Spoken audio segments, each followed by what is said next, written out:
How to deep clean your ears. In most cases, the best way for you to keep the insides of your ears clean is to leave them alone. A little earwax is in fact a good thing.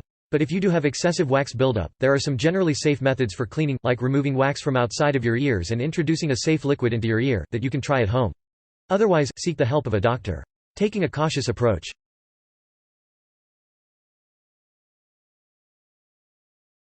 Make sure that you don't have an infection. Cleaning your ears while you have an infection can be very painful and is not a good idea. Consider an infection if you are having symptoms such as earaches, smelly discharge, or ringing in your ears.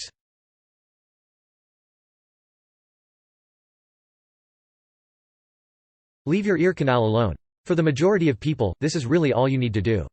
Don't pour or stick anything into your ear, and don't try to scrape anything out. The human ear is designed to be self-cleaning, and earwax flows outward to facilitate this process. So, in almost all cases, there is no reason to go digging around in there. Earwax lubricates, hydrates, and offers some protection to the delicate components of the ear canal. It also possesses antibacterial properties, and naturally carries nasty stuff out of your ear canal. 3. The ear canal's skin and hair help direct wax out of the ear.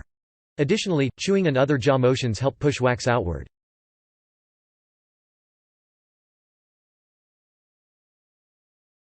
Put down the cotton swabs.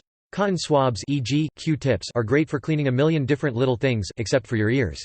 Using a cotton swab, or a rolled-up napkin corner, etc. to clean your ears will probably just push earwax down further toward your eardrum.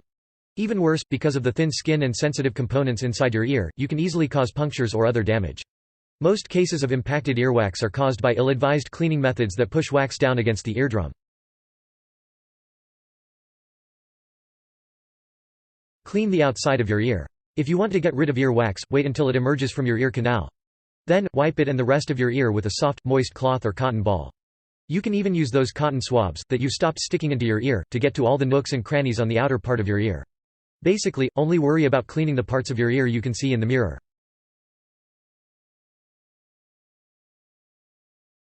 Recognize signs of impaction. Cerumen earwax impaction almost always happens due to human habits, like regularly sticking foreign objects, including cotton swabs, hearing aids, earbuds, earplugs, or a stethoscope, into your ears. If you develop an earwax impaction, you'll probably use terms like clogged, full, or plugged up to describe the feeling in your ear. Wax buildup on the eardrum can also cause muffled hearing or even progressive hearing loss. Other common symptoms of impaction include earaches, ringing in the ears, tinnitus, ear canal itchiness, discharge that may smell foul, and coughing spells.